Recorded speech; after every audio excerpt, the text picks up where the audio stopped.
आज की इस वीडियो में आप सभी को फिर से बहुत बहुत स्वागत है। आज की इस वीडियो में आपको बताने वाला हूं साथियों कि कोई भी सरकारी कर्मचारी के साथ, कोई पुलिस वाले के साथ यदि आपका झड़प हो जाता है, लड़ाई झगड़ा हो जाता है, तो वैसे स्थिति में आपको किस किस चीज़ों का ध्यान रखना चाहिए, किन किन चीज़ों से सावधानी बरतना चाहिए, अन्यथा जो है आप जेल जा सकते हैं। क्योंकि हमारे जो आम जनता है देश का, उन लोगों का जो है एक रवैया जो है किस तरह से, थोड़ा सा देखिएगा। उन लोगों के थोड़ा सा भी पढ़ लिख जाता है, थोड़ा सा भी ज्ञान हो जाता है, थोड़ा सा भी कानून की जानकारी हो जाता है यदि आम जनता, तो वो तुरंत सोचने लगते हैं कि हम पुलिस वाले से ज़्यादा होशियार हो गए, हम पुलिस वाले को तो पढ़ा देंगे।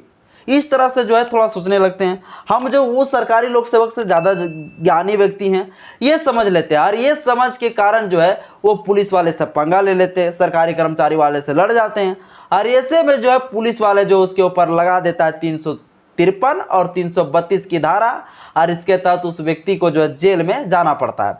तो इन सभी चीज़ों पे जो है आप लोगों को ध्यान देना चाहिए। सबसे पहले यदि कोई भी सरकारी कर्मचारी है, लोक कर्मचारी है, तो उनसे यदि आपका झड़प हो तो आप सबसे पहले सावधानी से आइए पेश, और सबसे पहले आप एक दो चार चीज़ों को ध्यान रखें।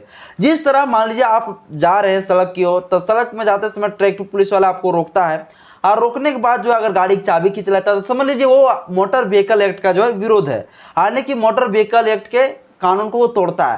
तो ऐसे में जो इसके ऊपर आप मुकदमा कर सकते हैं, 167 के तहत मुकदमा दर्ज कर सकते हैं, 166 के तहत मुकदमा दर्ज कर सकते हैं।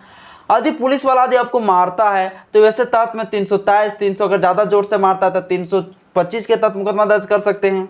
यदि वो आपको धमकी देता है मारने पीटने का, यदि आपको जान से मारने की धमकी देता है, आपको जेल में ठूसने का धमकी देता है, तो आपको भी ये प्रोटेक्शन के लिए अधिकार दिया गया है कि आप वैसे मामले में जो है उस पुलिस वाले के ऊपर केस कर सकते हैं, उस सरकारी कर्मचारी जो व्यक्ति आपको धमकी दे रहा है उसके ऊपर केस कर सकते हैं।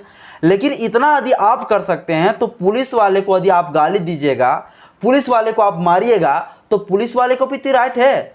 पुलिस वाले को एक अधिकार दिया गया है, जो अधिकार कहता है कि यदि आप पुलिस वाले को, कोई भी सरकारी कर्मचारी को अगर कार्य करने पर अगर बाधा डालते हैं, अगर कोई भी कार्य करने पर जो है उसे रुकावट डालते हैं, तो वैसे कंडीशन में पुलिस वाले के साथ यदि आप झड़पते हैं, गाली गलौज देते हैं, तो वैसे में जो है 332 और 353 के तहत आपके ऊपर मुकदमा करा देगा साथियों। और ये 332 और 353 के तहत जो है ज़्यादा से ज़्यादा 10 वर्ष तक की सज़ा का प्रावधान दिया गया।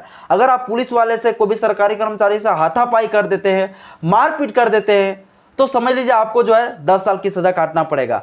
और यदि साधारण रूप से गाली गलौज देते हैं और उससे साफ अगर मुंह लगाते हैं और उसका काम में बाधा डालते हैं, तो उसके पास एक ऑप्शन मिल जाता है कि हम इस लड़का को फंसा देंगे, इसके तहत, इस धारा के तहत फंसा देंगे, है ना।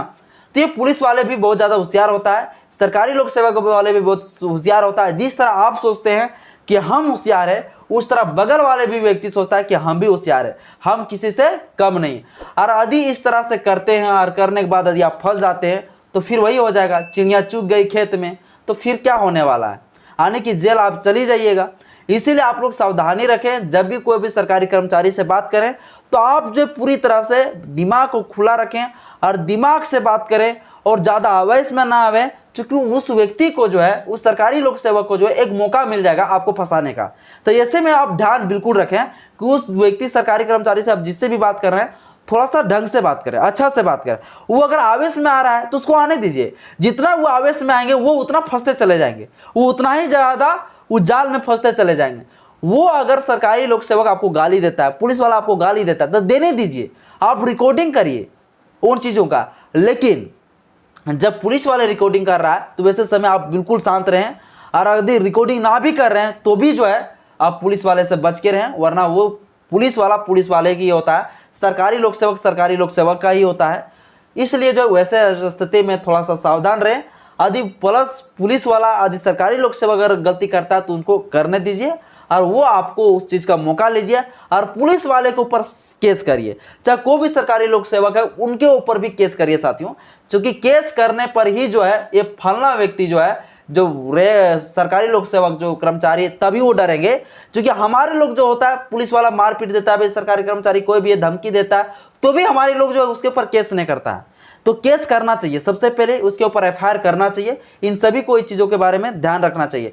और सभी के लोगों को मैं कह देना चाहता हूँ फिर से कि कोई भी सरकारी कर्मचारी से बात करने से पहले थोड़ा सा ध्यान रखें, क्योंकि 332, 353 के तहत मुकदमा दर्ज हो सकता है। आज की इस वीडियो में इतने साथियों, वीडियो अच्छा लगा होगा तो लाइक करिएगा, चैनल को सब्सक्राइब करिएगा।